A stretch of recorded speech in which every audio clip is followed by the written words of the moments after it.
If Joe Rogan believes the nonsense that he gets from a goofball magician Banachek in Las Vegas as the end-all and be-all to the incredible field of 150 years of psychic investigation, well, you don't have any credibility in anything else. And of course, he doesn't have any credibility in anything else. He's an infant's mind. This guy doesn't know anything, hasn't done any decent research, and got his fame by smoking dope and then going and talking on YouTube, thinking it was funny. And of course, let's not forget all the hallucinogens he takes. He's living in a fantasy world, and anybody who follows people like him should be ashamed of themselves. No credibility whatsoever. But of course, these kind of people are easily manipulated.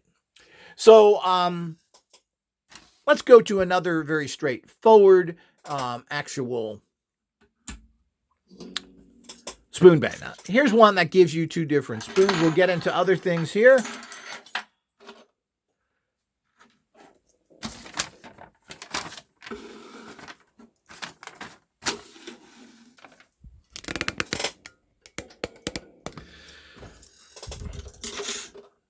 This, I believe, is another Japanese one.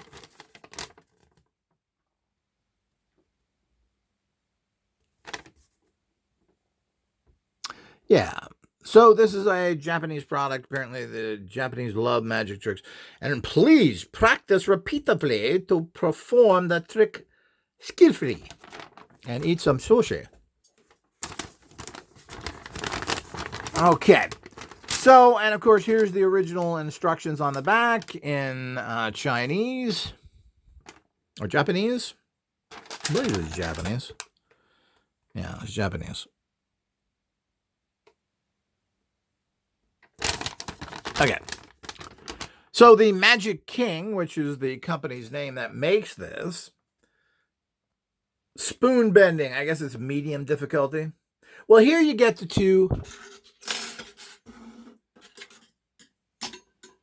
Here we get the two spoons. So let's try and get into a...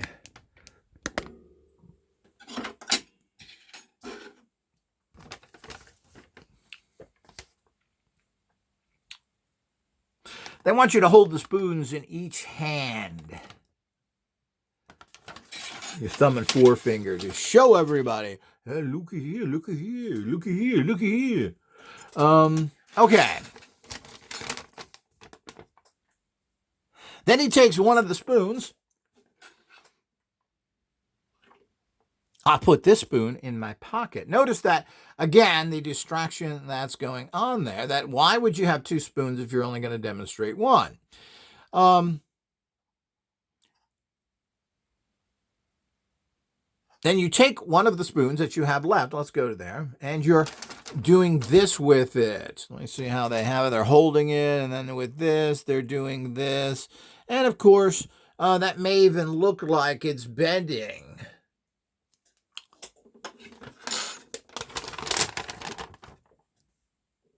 And then he asked a participant here. Here we go. Did we get that close enough? Ooh.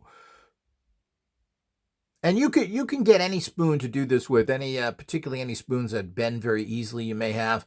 So you don't, with these instructions, you don't have to, you can just use any spoon. You don't have to buy these spoons. Of course, they're light and easy to bend. So ask one of your audience members to check that you are not holding it tightly. Please wiggle the spoon back and forth.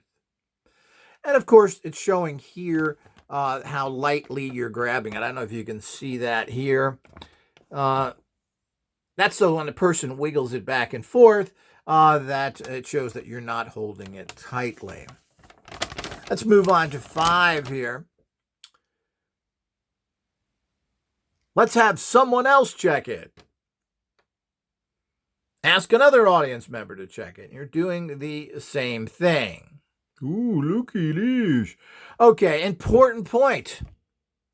When you ask the next person to check the spoon, keep the fingers pinching the tip of the spoon still. So what you want to do is you want to still be holding it, but bend the spoon by turning your wrist of the hand which is holding the spoon stem. So while you're distracting it, bringing somebody else up, what you're doing here is you're still holding this like this. And you say, here, test, check this. And you, oh. And what I just did there, because this bends, I hardly had to put any pressure on it. See that? And then the person comes up and they're doing this. Oh, yeah, you're not holding it tight, Mr. Tor.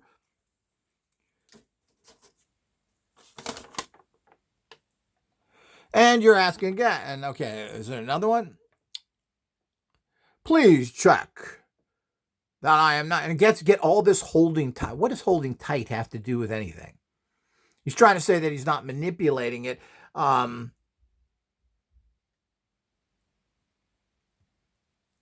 let's get some close here. And you can see, now you can see how the spoon has actually been bent by while he's distracting. Why are you bringing up so many people? Well, it's a distraction.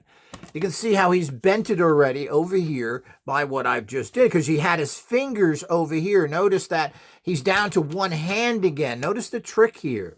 He's down to one hand, but it's been bent already. The spoon has already been bent, but the audience cannot see it because the bent part is hidden in your palm. So the point is it's like this. You're showing it to this person here, and it doesn't show that it's bent. Now, goes to the next one. Now, I'll rub it gently. Voila, the spoon is now bent. Open your hand that is holding the spoon and rub the spoon lightly with your fingers. So what you're doing, again, you're covering stuff up here. You say, well, let me do this and that, and then you're doing this, and then you're revealing how this is. Oh, look at that. Oh, look at that. Oh, I bent it. So, and of course, this is, it's very hard to do it here in front of everything, and I didn't practice this. But the whole idea is you can see, oh, look, it's bent. So, of course, I could have bent it more with it all to make it more interesting.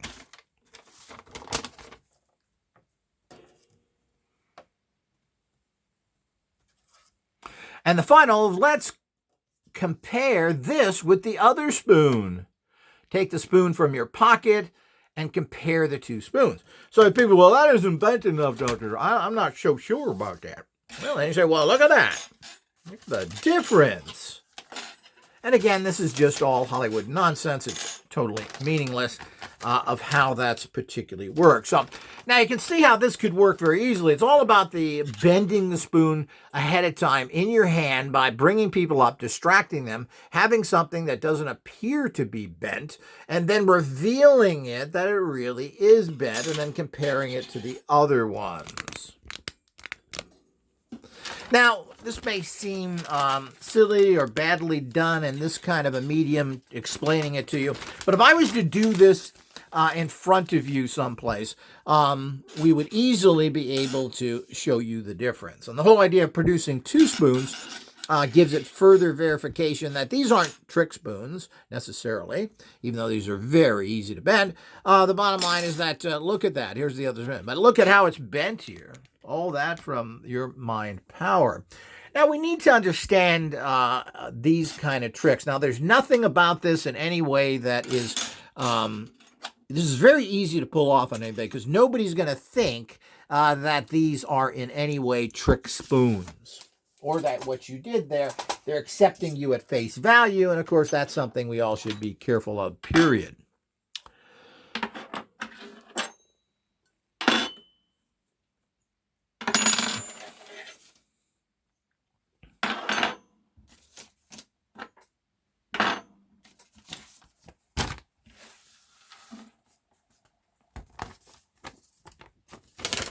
And let's talk about another effect.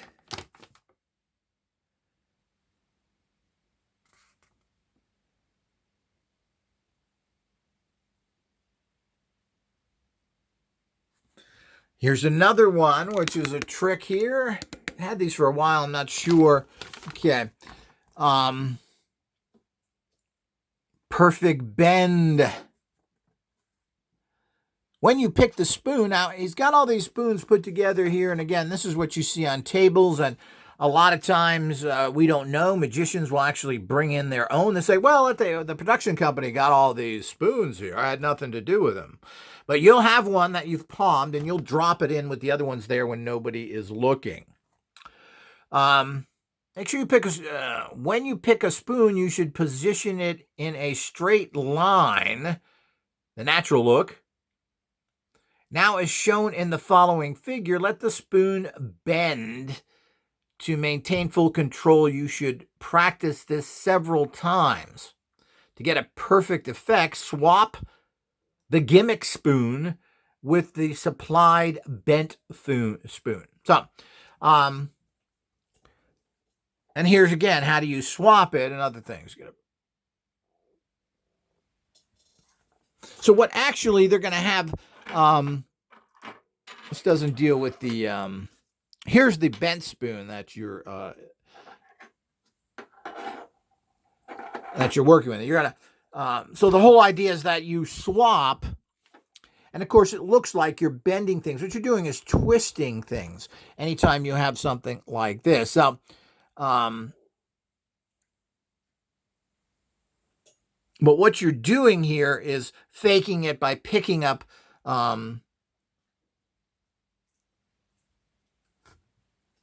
There is a gimmick spoon, which I don't have here, but the whole idea is that you're swapping it out, but you can show different ways of it. I've seen magicians do this on TV, and they'll rotate it, act like it. Watch how I bend this up. And what they're doing is they're not bending it all. It's already in that position. So I'm not sure what went with this entire thing, but you can see you've got the spoon here, and of course you're covering up where the actual bent is. See, this is bent here. And then you move the spoon in different positions. As I said, I'm not sure. I don't think I have the right spoons there, but I mean, that's just to give you an idea how all of this is done. Let me look at this one here.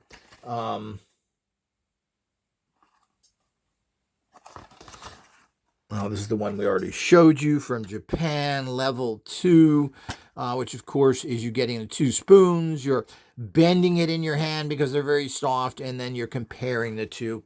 This is the kind of stuff I've already went over. So there's many different effects. I've tried to collect these over the years, and when I find new ones, I like to get them, and I will be getting them and just actually demonstrating them here on all this stuff to show you that. But any way you look at this, these kind of things that are bent like this are very obvious to catch you with. And if you're standing or sitting next to somebody, you're going to be able to see this kind of stuff. And when you look at it, you're going to be able to tell that this has been rigged, especially something like this. If you're saying, well, I'm turning this into, look at that, I'm turning this. But you know, what a lot of them do is that, you know, it's typical that they would bend this in half. And lots of times they're showing it and they're putting the energy there. And then this falls off. Because they've bent it, they've broken through. But the point is, you're seeing this end as well. Now, you can easily see this on camera or in front of someone if they're using this kind of a device, unless they switch it out again. Now, if they switch it out in some way and they bring you this, and of course, see that? There's nothing there. You got to watch for those switch out and everything else. You can also see how these things are bent here, so they fit into the actual plastic holders better. And that's something else you can look for if you know what's going on. So all of this, and again, these people are good at what they do, and there's all sorts of different tricks. These are really available to the public, but magicians and so forth also have lots of stuff they don't show you. But needless to say, none of this is easy to bend a spoon this way. Certainly, to think that, so as a magician, you have to have all this stuff ready to go and be handling it properly. Because this is very detectable. Now, here's a regular type spoon, but this is to be swapped with a straight spoon, so that you're going to swap it. saying that, you're going to show people it bending, and then you're going to say, oh, look what happened here. And then you divert from it to do that. And or this is going to come up from some other place that you hide. All this kind of stuff is very, very typical to trick you. And that's what all magic is. All magic is about tricking you, taking what are simple designs. Now, done by a professional magician, a lot of this stuff looks amazing. But what are we doing in spoon bending? What is the secret to this of making what's a little plastic sleeve here? And this is the kind of thing that is so notorious in the magic trick industry. And it is a trick. And the fact that they even use the term magic bothers because it isn't magic. It's trickery. It's illusion where they're just tricking you and so forth. So it's just all playing with what you see and not seeing, hiding things. And there's all sorts of little con games like this that happen constantly with all that. So what does that mean? It all means the fact that we have these serious, serious problems that we have to keep in mind here. To not allow these things to trick us. The problem is when someone says they can do something, you want to make sure that this isn't some sort of joke. This isn't some sort of trick. Now, a lot of people just trick you because they want to pull something over on you. They want to make sure that they have something on you and the whole reality that goes with that. So they feel empowered because they've tricked you. Now, when this is done in a semi-scientific mode where you're saying, well, I got psychic powers, I can do this. Oh, well, this is very deceptive and nasty. And it's not helping the world to perpetrate the myth that the human consciousness and its amazing abilities should be underestimated. People have cured themselves of cancer. They have of all sorts of diseases. People have done amazing things, predicting the future, manipulating matter. All of this is real and been documented. Should we ignore this because of their brainwashing, idiot, meat puppet reality that these people are nothing more than liars and deceivers making money off of you? And there's a difference between living in an illusion of religion, believing in comic book gods and fantasy books, and actually doing something that is based on your consciousness energies, your mind powers, so to speak. There's a big difference there, and we should be looking into it. As I've recently reported, multi-personality people that have multi-personality disorders, are able to physically change their bodies instantly. Their vision, they can go from one personality to another, and their vision will radically change. Marks will come on their skin. People will develop scars that they had in that personality. These are things that we have to look into because the ultimate solution is not going to come from some put-together junk programmer, computer program done by basically an imbecile who does dots and dashes his entire life. That is not where the ultimate empowerments are going to come from. The ultimate empowerments are going to come from the human consciousness, which we have not explored at all. We know nothing about the human brain. Some research has been done recently, but I don't think much has been learned there. And of course, research is being done by the ignoramuses of science, which means that they're not going to find much at all and really don't want to. But we do have to understand the fact that this is where and it's kind of amusing to give more power to a computer that was created by a human consciousness than giving the human who created it. So because computers can do things over and over again and do a simple, pretty moronic task like check your spelling, add numbers together, all the things that they can do, well, this is not very high level work. And of course, that was all programmed by a human. If we're going to go beyond to the next level, we have to make sure we deal with the most mysterious and most understudied reality that we have. And that's the human mind and the amazing things it's been proven to do time and time again. And again, don't think that all this stuff is speculation and made up and that it has no value and this is all contrived. I remember reading a few years ago on some YouTube documentary, someone stated that, and this was like 30, 40 years ago, this documentary, and the person wrote that even after 40 years, we have absolutely no proof that there is anything known as biophysical or psychic powers. Just shows you how bad. But we have a real problem in parapsychology that are filled with Satanist cowards that have done nothing for 30 years and continue to perpetrate nonsense. So the parapsychologists have never done their job because they're wacko goofballs and don't put anybody on of much credibility whatsoever and get caught in their own stupidity. But the bottom line is that don't think that this hasn't been proven. It has 150 years of research. The amount of research done is tens of thousands of volumes where people have done research over 150 years. So the whole idea is that we have to keep this, or it's 120 years at least. Actually, it goes into the late 1800s where this research started. So the whole, I don't think this is, and there's just reams of this. It's ignored by the regular scientists because they don't want to face anything that they can't put a meter on, that they can't figure out directly, even though that's all they live in. You got to remember that your physicists live in a fantasy world, as Einstein did. He's a theoretical physicist. Well, how do you can't put theoretical and science together. Doesn't even make sense. If it's a theory, it's not science. Science is, if we want to define it kind of grossly, is a provable, repeatable fact. So you mix these two things together. You mix oil and water together. I did it 10 times, Dr. Thor. It don't mix. Oil, water don't mix. So that's a scientific fact. So the whole idea is that we have to fully understand that.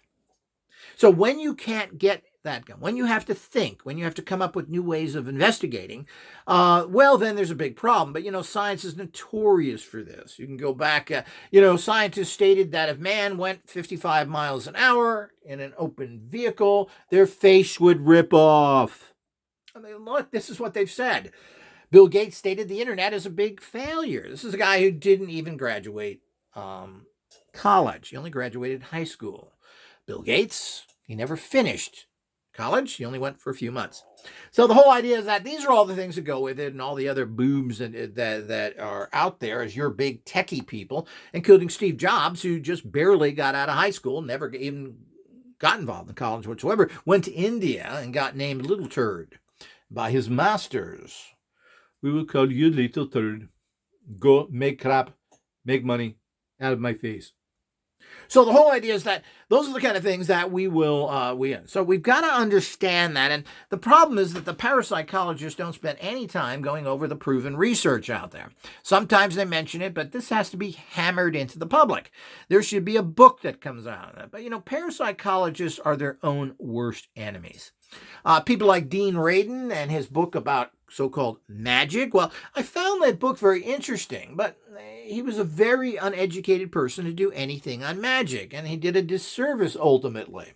It's an interesting little book for, I guess, the average populace who may have found it interesting, but he didn't even talk to any, quote, magical people. He didn't have any sources from anybody that was any different. He didn't really study any of it. He also made some very poor statements about, quote, magical, occult magic practices as well, showing how ignorant he was and how some of the people he talked to. But his personal prejudice, which is what all scientists work at, and he's the first one to criticize regular scientists, but then he goes and knows nothing about this. This is the kind of crap you get from the alternative practitioners and the parapsychologists that don't seem to know anything and don't really seem to seek out people or spend much time. That was a book that was thrown out there so apparently he could make money. It didn't seem like it was researched all that much.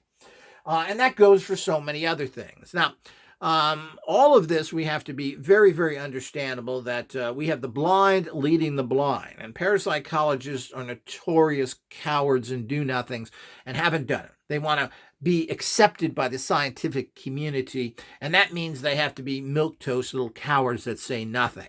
They never challenge any of these people because they are a little gang. The dumb bunkers, idiot skeptics are a little gang. And if you talk about them badly, they will jump on you. And of course, we know the parapsychologists, being the cowards that they are and having nobody to support them, will certainly not be able to deal with that. After all, I want to be in an argument with a clown college graduate because of the fact that that guy is a genius. After all, he's got big giant shoes and a red nose. You can't argue with someone like that. The man's a genius. So the whole idea is that's what it is. And of course, we have the famous dumb bunker, Brian, what is it? What was his name? I can't forget his name now. It's Skeptoid, who goes around schools as a convicted felon for doing criminal acts on the internet, teaching our kids in school. Do people know that? Are you allowing a convicted felon into your school to talk to your children because he's a expert on science? Brian Dunning. I'm a convicted felon. And this is a fact. Well, he admits it himself. And you can find out about that on his webby site under I'm a Felon and get his side of the story. But the point is that these are the kind of people. So you don't want to argue with convicted felons, sexual deviants, clown college graduates, and of course the person who's your most dangerous adversary, the Latin high school teacher, the mute. So we go on and on with these imbecilic, untrained people that the highly educated parapsychologists apparently can't even open their lips. So they never confront anybody, and they also seem to be in the grasp and supporting people who are Satanists, because apparently parapsychologists think Satanism is perfectly fine. So it goes on and on with all these people, and we do have serious problems with all this that we have to understand the bigger picture. So to put down human capacities, the only savior for this planet will come out of human consciousness, not from a computer program. Computer programs take human consciousness and develop it to a point of running programs to come up with some sort of hopefully better answer that would take shorter periods of time. But we just don't know because we haven't solved any of our problems. We still can't make a decent battery to run cars on. We don't have any ways of handling toxic waste or other things. All of these things, these computer programs and everything else, the only thing that we have done, I guess, fairly well is make weapons to kill each other with, but we still can't cure anybody. Where's all the great science? There's all the great science to do anything of value, but you're living in hell. That's what this is all about, and that's what you have to understand. If you think you're going to find anybody in hell that knows what's going on, whether they're on one side or the other, you're sadly mistaken. So it's only the person who is seeking gnosis, wisdom, who can figure all this out. And from what I can see, I'm one of the few, if not the only one, that can kind of figure it out. So these are all the things we have to look at. We have to understand the bigger picture here. There's lots of gimmicks and so forth, and unless you're disposing of something like this, hiding it, switching it with others, it's so obvious. They have researched spoons that have bent in half like this, showing scientists have looked at this and said that because, when you bend this and break this physically in half, it creates a very particular type of breakage here. Now, when they analyze Uri Geller's and other people who have broken spoons in half, they found that there doesn't have your typical twisting things. And of course, some of the scientists, I guess, yeah, it's interesting. He made a plastic sleeve with his mind. That's how stupid scientists are. After all, they have a certificate that says, I am a retard. My name's on here. I'm proven retard. MIT official retard. So the whole idea is that these are the type of things that obviously is strictly sleight of hand that you're going to switch. You're going to switch something like this that had the actual plastic with it, and you're going to distract it and say, well, here it is. I bent it. And you're going to look at this and say, and what you do, and I've done this myself with magicians because they'll give you these things. Mr. Magician, I don't say it. I know that you didn't bend this. This must be a special metal. But it's not. It's just a spoon that was bent that he's going to show you because there's no way for you to prove that this was not the spoon. And it is a real spoon. You can do whatever you want to it. All it was done was manually bent that he switched it. And there's lots of ways to do it. You can do things out of view. And you take something like this and you say, whoa, I'm bending it off. What was that? Oh, look at that. Look at that. Ooh. So these are the kind of things you do, and you think that that may have been very sloppily done. But when you're a magician and there's excitement going on and you're covering your hands, a lot of things. Watch magicians, they also do this all the time. They keep their hands like this. Because when you have your hands like this, you can't see anything there. So they keep their hands like this because this is called palming.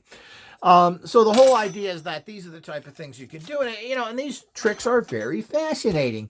And when people do it right, and they may, like particularly with TV shows and other things, they may do something 10 or 15 times, and they're going to show you the one that they got right or the one that worked the best. All the stuff they failed at, they're not going to show you on TV shows like David Blaine. David Blaine, again, with his levitation and other things, those were cuts. Those were things that were shown, and so that it would be dramatic.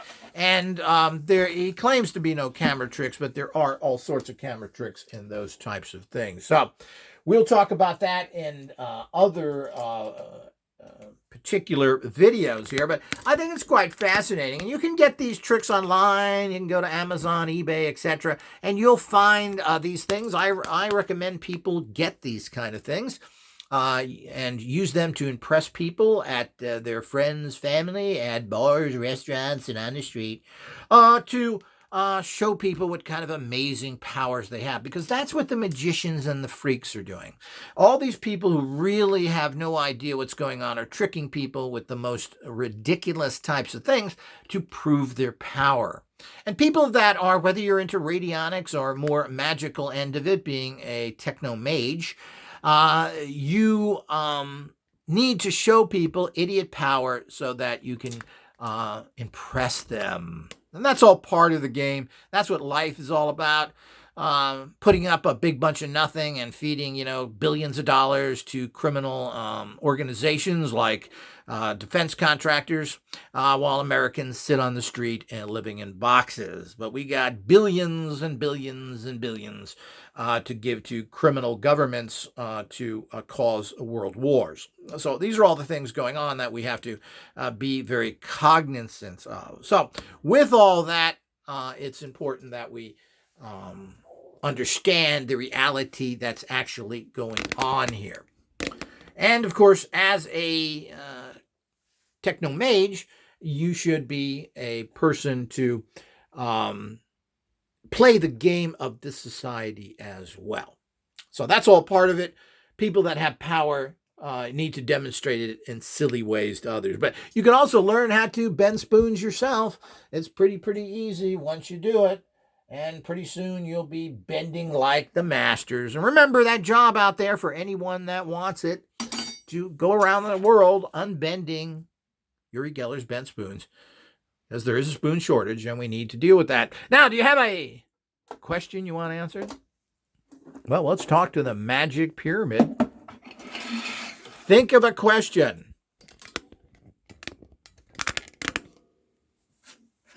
And you will get the answer. Things are headed downhill. Okay, that's pretty bluntly. So whatever you were asking, it don't look too good. So I hope you enjoyed this. Until next time.